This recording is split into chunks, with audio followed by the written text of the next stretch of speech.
Saudi yang dan pembuatnya, yang kami hormati dari Al-Qatar SOC 2 dan yang kami hormati jamaah haji Kloter 2 embarkasi Solo yang berbahagia. Puji syukur alhamdulillah marilah senantiasa kita berkat kepada Allah yang telah melimpahkan kenikmatannya kepada kita sehingga di hari kedua kita berada di kota suci Mekah. Alhamdulillah masih diberi kesehatan sehingga bisa menghadiri kegiatan sosialisasi tentang kesehatan dan bimbingan ibadah yang nanti akan dilaksanakan oleh tim kesehatan dan bimbingan ibadah dari sektor 2. Semoga salam mudah-mudahan tercurah kehadiran beliau Nabi Muhammad Sallallahu Alaihi Wasallam dan harapan kita semua mendapat syafaatnya besok di hari kiamat. Amin ya rabbal alamin. Bapak Ibu yang kami hormati, mari kita awali kegiatan ini dengan bersama-sama membaca basmalah. Bismillahirrahmanirrahim. Untuk selanjutnya waktu kami serahkan kepada tim kesehatan dan bimbingan. Dan sebelumnya dipersilakan untuk tim kesehatan dan bimbingan untuk bisa memperkenalkan diri. Mari kami akhiri langsung saja. Oke, dipersilakan. Assalamualaikum warahmatullahi wabarakatuh. Bismillah, alhamdulillah, salatu wassalamu ala rasulillah, la hawla wa la quwwata illa billah, amma ba'd. Yang sama-sama kita hormati tim bimbingan dan tim kesehatan sektor 2 yang kami hormati ketua kloter SOC 2 beserta timnya, ada dari DPI dan DPAD serta Karom dan Karunya. Langsung saja kami dari sektor 2, petugas haji sektor 2 yang pertama ingin menyampaikan terima kasih atas waktunya kepada Bapak Ibu semuanya yang telah berkenan berkumpul bermuajamah dalam acara sosialisasi dari kami. Izin memperkenalkan diri. Di sini kami berkolaborasi antara tim bimbingan ibadah dan tim kesehatan. Jadi tim kesehatan ini acaranya dua nih Bapak Ibu, tidak hanya bimbingan ibadah tapi juga promosi kesehatan. Tim ibadah bimbingan ibadah di sektor 2 itu ada 4. Yang pertama dikoordinatori langsung oleh Ustadz Budi Wibowo dan anggotanya ada 3, saya sendiri Sukron Amin. Pak Budi Wibowo ini aslinya Cilacap, Banyumas, ya, sama-sama. Jadi kalau ada apa-apa, kalau Bapak Ibu butuh komunikasi ngapar-ngapar, ini Pak Budi juga ahli pas. DPI sekarang di Bimbang BPH Asal Saudi. Saya sendiri Sukron Amin, saya tinggal di Jogja dan dibantu oleh Bu Ulfa ini dari Madura, Pondok Anukaya, dan ada Ustadz Denny ini dari Bogor. Sementara dari tim kesehatan, monggo Pak.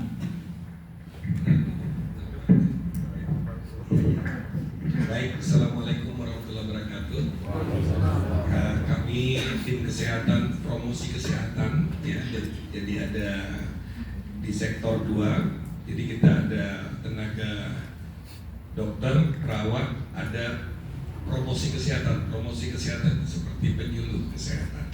Nah, saya Dr. Al-Farisi bersama Ibu Emi. Nah, Bu Emi ini bertugas di NTB, saya dari Jakarta. Nanti kita akan sedikit menceritakan tentang ibadah yang sehat.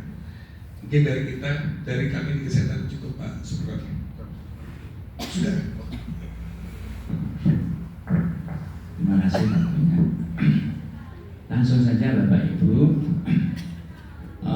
Pada kesempatan ini yang pertama kami ingin sekali lagi menghimbau kepada jamaah haji dari SOC 2 ini untuk menambah syukurnya, ya. Karena syukur kalau tidak diingatkan. Maka pada kesempatan ini sekali lagi kami ingin mengajak kepada semua jamaah untuk menambah syukurnya. Menambah syukurnya itu salah satunya dengan ijra'ul a'dha. Jadi mengoptimalkan anggota badan kita untuk ibadah. Nah, ibadah yang optimal di tanah suci ini, ya, perlu kami sampaikan bahwa keutamaan Mekah itu bukan hanya di Masjidil Haram saja. Oke. Ini perlu kami sampaikan. Kadang ada pandangan pokoknya kalau jamaah harus di Masjidil Haram, karena yang dinilai keutamaan dapat pahala 100.000 itu hanya di Masjidil Haram. Ini pendapat yang perlu diluruskan. Jadi menurut jumhur ulama, ya Bapak Ibu, perlu kami sampaikan bahwa yang dinilai 100.000 keutamaannya bukan hanya sholatnya saja, tapi semua ibadah. Tidak hanya sholat 1 rakaat, 2 rakaat kali 100.000, tidak. Tapi Bapak Ibu misalnya setelah 1 orang itu nilainya sama dengan 100.000. Ya, bayangkan kalau sedekah 100 rial itu misalnya. Dan ibadah-ibadah yang lainnya. Jangan senyum kepada jamaah sekali senyum itu seperti senyum 100.000.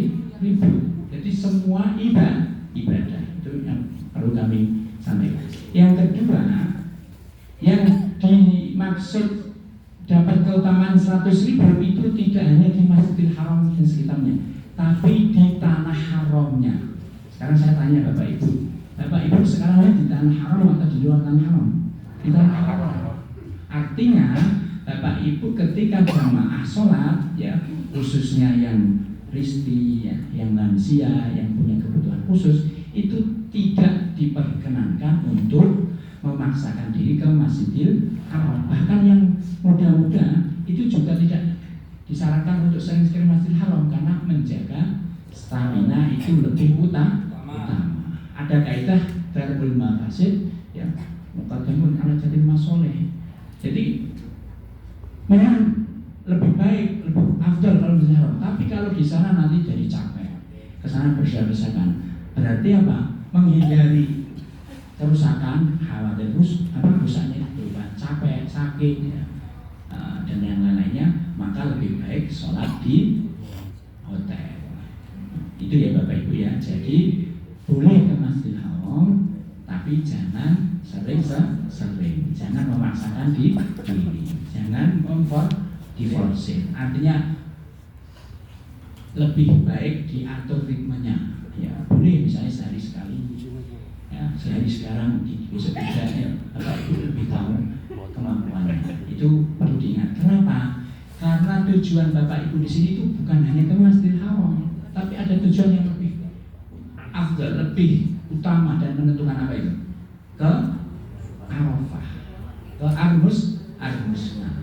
Khawatir nanti keseringan Masjidil Haram, jadi fisiknya menurun, akhirnya tidak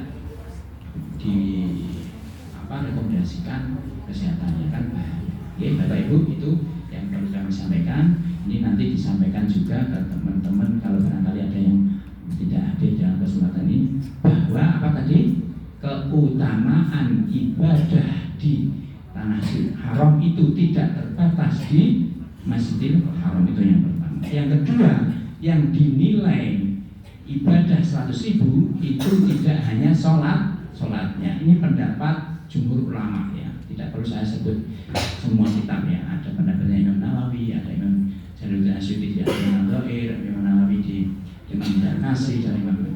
Ini pendapat muktamad, ya. Jadi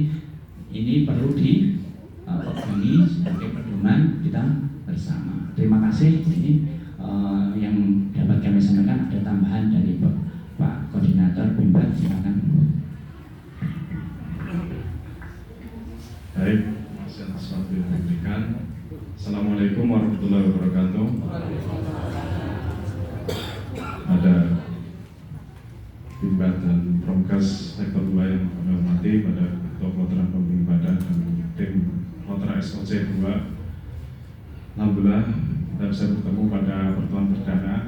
Kita juga pertemuan perdana pada kali ini karena SOC 2 kita pilih sepertinya paling mudah atau paling siap untuk berkumpul. Dan kedatangan jemaah dari berbagai embarkasi yang bersama dan SOC 2 ada 4 kalau nggak salah. Tapi sepertinya dari Promkes sudah menjadwalkan kita menuju SOC 2 terlebih dahulu. Bapak Ibu, rahimani wa rahimakumullah, sedikit saja dari kami menyampaikan itu perihal mengulang-ulang umroh. Mengulang-ulang umroh ini satu sisi sesuatu yang bagus, yaitu dia menambah ibadah terus-menerus. Tapi di sisi lain, yaitu banyak yang tidak kuat untuk melanjutkan sampai ke tahapan haji atau armusna. Ini sangat disayangkan karena tujuan jemaah haji Indonesia ke sini atau dari negara lain ke sini itu untuk haji, dan itu lebih kita utamakan, kita rencanakan untuk di sana ketimbang mengulang-ulang umroh. Dan kalau kita tengok dalil yang ada, memang ada beberapa yang terjadi setelah haji. Ada seorang istri Nabi SAW yang mengulang atau bukan mengulang karena kondisi ketika melaksanakan haji kondisinya sedang haid, sehingga setelah armusna Aisyah ke Tanim untuk melakukan mikot, melakukan tawaf ifadah dan sa'i. Dan ini satu-satunya dalil yang dipakai untuk bisa seorang muslim mengulang umrohnya. Tapi ini masih sangat global, yaitu karena adanya udzur kemudian melakukan umroh setelah haji. Kemudian dalil yang kedua yang dipakai yaitu sabda Nabi Muhammad SAW, al-umratu ilal umrati mukaffiratun lima bainahuma idza ijtanibal kaba'ir. Yaitu umroh dengan umroh satu dengan satunya adalah menghapus dosa di antara dua umroh tersebut jika ditinggalkan dosa-dosa besar. Yang ini menunjukkan berarti dalam lafaz ini adanya umroh yang bisa diulang, dan ini memang bisa dipahami seperti itu. Tapi ada pemahaman yang lain yang juga bagus, yaitu sama-sama dengan dalil yang sama, yaitu al-umratu ilal umrati adalah penghapus dosa. Penghapus dosa kalau hanya 1 hari kemudian umroh lagi, berarti dosa yang dihapus berapa lama? Hanya 1 hari. Malah belum buat dosa karena baru umroh, dihapuskan dosanya. Mending kalau mau kita hapuskan dosa 5 tahun, kita balik sini umroh lagi, hapus dosanya selama 5 tahun. Kan seperti itu. Bisa logis apa enggak? Itu memahami dalil. Memahami tidak hanya dari satu sisi, satu pandangan, sehingga ibadah pengulangan umroh yang berkali-kali selain ini akan mengurangi kesehatan, juga kalau dari sisi fadilah, keutamaan tidak jauh berbeda dengan mereka yang mencukupkan diri mungkin hanya sekali atau 2 kali atau maksimal 3 kali. Jadi apapun yang menjadi dasaran, apapun yang menjadi landasan-landasan fikih ini setinya bisa ya kita tafsirkan, ya ulama-ulama sudah menafsirkan, tinggal kita ikuti ya arahan dan pandangan dari para ulama tersebut. Jadi sedikit ini yang bisa saya sampaikan, mudah-mudahan bisa dipahami. Nanti kita lanjutkan dengan dari promosi kesehatan. Kurang lebihnya saya maaf, silahkan saya berikan pada Prof. Terima kasih waktunya. 8388.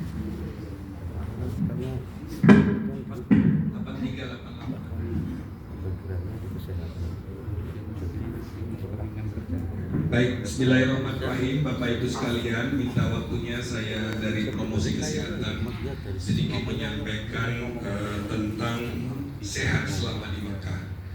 Jadi pertama ada 8 yang mungkin saya tekankan kepada Bapak Ibu sekalian, yaitu di sini kurangi aktivitas di luar ruangan, artinya di hotel. Kalaupun keluar di hotel, nanti tentunya sesuaikan dengan aktivitas. Jadi kalau kita mau umroh ataupun mau keluar dari hotel atau melakukan ibadah, tentunya menyesuaikan dengan kondisi kesehatannya. Jadi kalau tidak memungkinkan dengan kondisi kesehatan, yang punya sakit jantung, yang punya gagal ginjal, yang punya diabetes misalnya, itu jangan tadi yang disampaikan tadi umrohnya berulang-ulang. Jadi menyesuaikan dengan kondisi kesehatan, artinya dengan umroh wajibnya sampai menunggu musim hajinya nanti untuk wukuf di Arafah. Kemudian istirahat yang cukup Bapak Ibu sekalian. Jadi tidur 6 sampai 8 jam per hari. Ya. Jadi kemudian jangan lupa minum air yang cukup 200 ml dan ditambah Oralit. Jadi nanti bisa minta kepada kami di sektor ataupun nanti dengan dokter kloter. Ya, jangan minum itu, jangan tunggu haus di Saudi karena kelembapannya yang sangat rendah, suhunya yang sangat tinggi. Ini alhamdulillah saat ini masih lumayan. Ya, nanti menjelang masuk ke bulan Mei akhir ataupun Juni itu sudah biasanya musim panas. Ya mudah-mudahan begini tuh cuacanya kita. Ya, amin. Ya, jadi artinya minumlah Bapak Ibu, jangan tunggu haus baru kita, karena kita ini jarang berkeringat di sini. Jadi keringat kita ini jangan takut kalau pipis, ya. Nanti kalau pipisnya berubah agak warna kuning, berarti itu kekurangan cairan. Harus pipisnya bening, gitu ya. Kalau nanti lihat pipisnya sudah berubah berwarna, berarti harus banyak minum air putih ditambah Oralit. Ya, minum 200 ml, jangan tunggu haus. Kemudian yang paling penting juga karena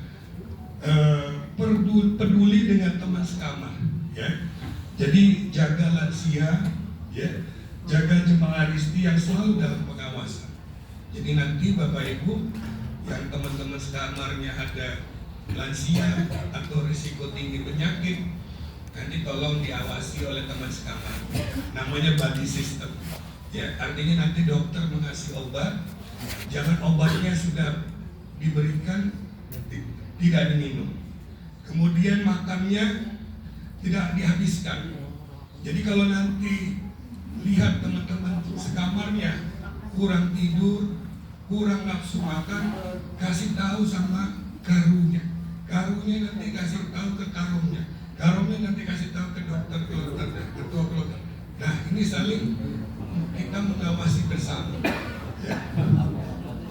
Kemudian konsumsi makanan yang sudah disediakan dengan tepat waktu. Jadi kalau makan pagi, dimakan pagi, jangan dimakan siang. Makan siang harus dimakan siang, jangan dimakan malam. Ya, jadi takutnya basi. Ya, Bapak Ibu sekalian nanti tolong lihat makan sesuai dengan waktunya. Kemudian lakukan pemeriksaan. Kalau ada apa-apa nanti secara rutin hubungi nanti petugas kesehatan. Di sini karena kita terpisah 2 hotel, di sini ada perawat. Nanti di hotel seberang itu ada dokter. Nanti kita juga ada klinik sektor di depan, ya. Ya insya Allah tidak apa. Kalau mau kontrol, mau minta obat apa silakan, ya hubungi 24 jam.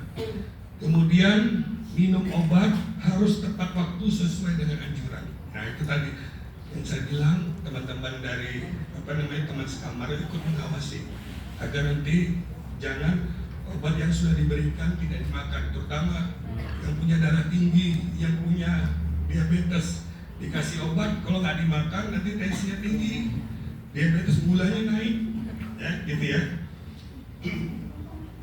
Kemudian gunakan alat pelindung diri APD, ya jika keluar pemondok, jika keluar dari hotel. Kalau terik cahaya matahari kayak gini, jangan lupa pakai payung, pakai kacamata hitam, pakai masker, ya, pakai semprotan. Terus kalau misalnya terlalu panas, ya ini kan sudah ada diberikan ya Bapak Ibu sekalian di ya. Saya kira itu Bapak Ibu sekalian dari saya, nanti sedikit akan ditambahkan oleh Ibu Edi. Ya, kami persilakan.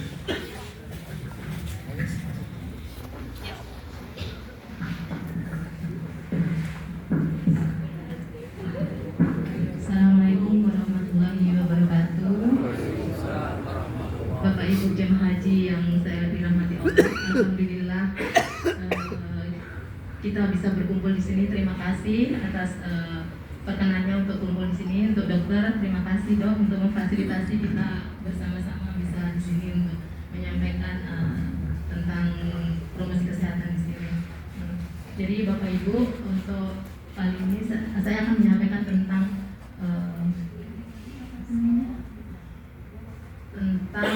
bagaimana dari pengaruh dari cuaca di sini. Kita tahu sendiri bahwa cuaca di sini berbeda dengan di tanah air ini Bapak Ibu, suhunya luar biasa. Untuk hari ini aja tadi informasi dari kesehatan itu sekitar 42 untuk siang hari ini, 40 derajat untuk siang hari. Jadi memang perlu kita untuk menggunakan alat pelindung diri saat keluar dari hotel atau ruangan.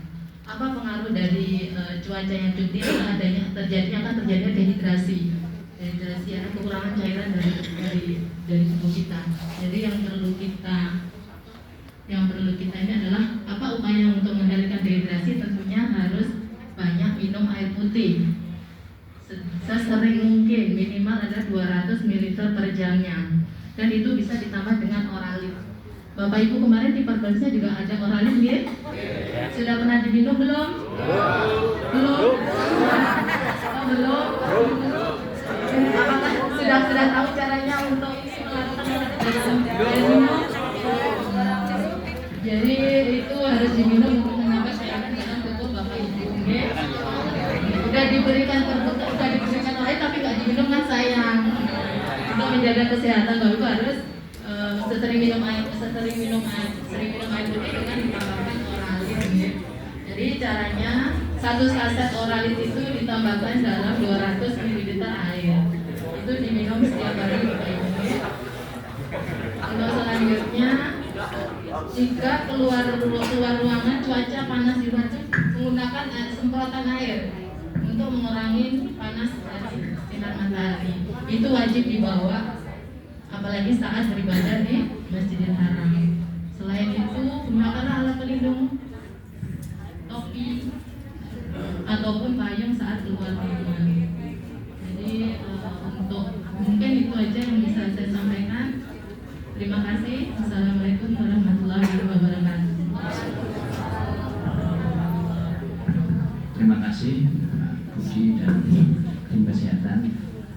Bapak Ibu jamaah haji dari SOC 2, selanjutnya kami buka sesi tanya jawab. Barangkali ada hal-hal yang ingin ditanyakan kepada kami, silakan. Kalau memang ada, mungkin dari diwakili dari karomnya atau karunya. Macam prosa jadi yang terlampau-lampau, kalau nih, monggo Pak Yai, monggo.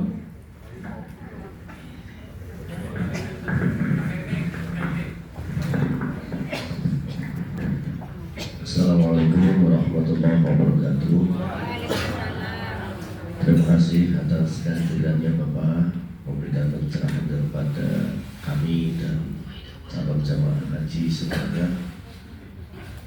Yang jadi masalah itu masalah ibadah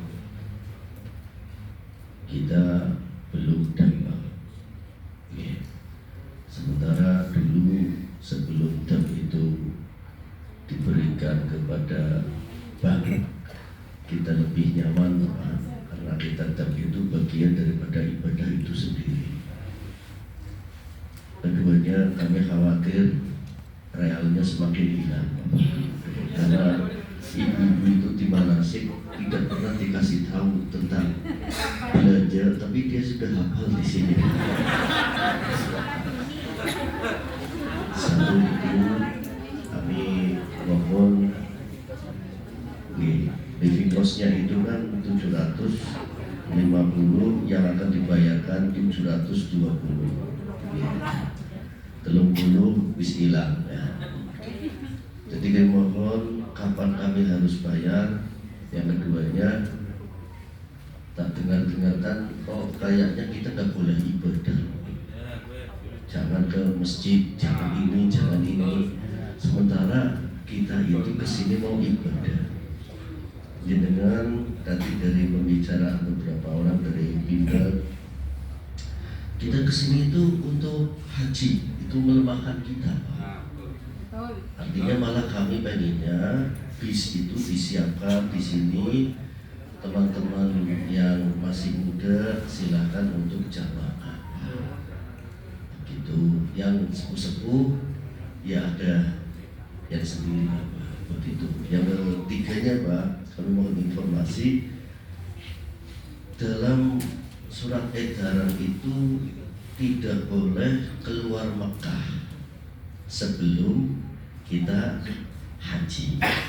Sementara kita kloter 2, Pak. Kita dapatnya apa? Iya, kita setelah haji itu kita pulang, Pak. Sementara ada tulisan tidak boleh keluar Mekah sebelum Al-Husna.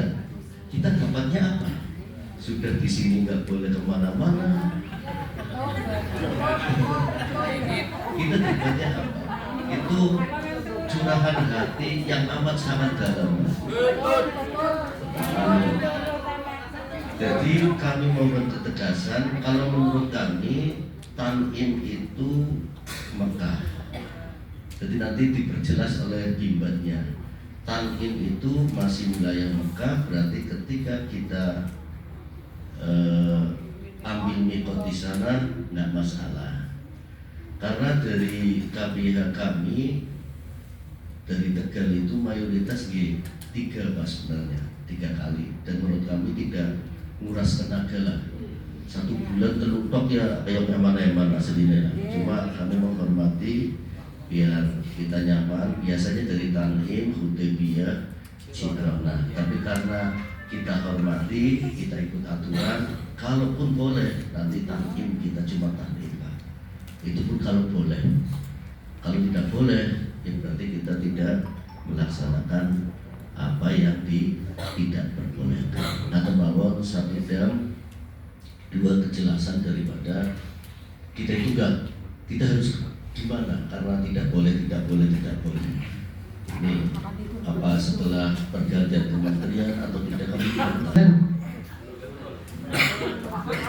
Pak Hakim, terus suwun Pak Hakim ini juru bicara kloter ya. Matur suwun. Ada beberapa hal yang ingin saya sampaikan terkait curahan hati ya. Jadi pada prinsipnya kita itu memang lebih mengutamakan kemaslahatan bersama ya. Artinya kami dari petugas ya, karena kami berjenjang ya, dari Bimbat Kloter naik ke sektor, naik lagi ke Daker, dan naik lagi ke PPH atau di pusat.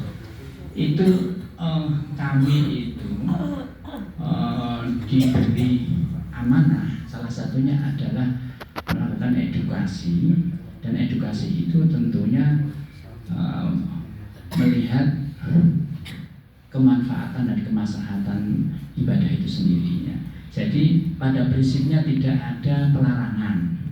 Ini perlu dipegangi, dipedomani bahwa kami tidak melarang untuk ke Masjidil Haram misalnya. Wong kami aja menyediakan bis.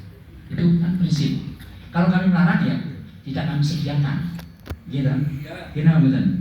Di sini ada bis selawat 24 jam memfasilitasi untuk ibadah di Masjidil Haram. Hanya saja ibadah itu perlu diatur ritmenya.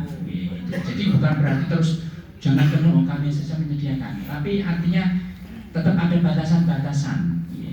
Makan itu juga boleh, tapi kalau terlalu banyak ya jadi nggak baik. Ibadah di Masjidil Haram itu bagus, tapi terlalu sering itu juga nanti jadi tidak efektif. Nah, itu artinya boleh ke Masjidil Haram, tapi melihat kondisi masing-masing. Ya, jadi tidak ada pelarangan. Bahkan tidak harus sholat di hotel. Bahkan misalnya pengen sholat di masjid sebelah itu boleh juga. Mumpung di sini kok sholatnya terus di hotel, terus nggak pernah ketemu orang Arab misalnya. Atau bahkan kalau di kesehatan juga mumpung di sini ya makannya jangan makan hanya makan Indonesia, kalau perlu makan Arab ya biar tahu pengalaman. Setuju sama Pak Fahri. Mumpung di sini ya belajar budaya, belajar bahasa di sini, merasakan suasana di sini itu penting ya. Cari pengalaman hidup itu penting. Itu yang pertama. Jadi tidak ada pelarangan, hanya pengaturan. Artinya dengan sedoyo tidak kami jadwalkan, misalnya hanya sekali misalnya. Tapi karena idealnya memang tidak mungkin 5 waktu itu tidak mungkin idealnya. Tapi bisa saja, bisa saja.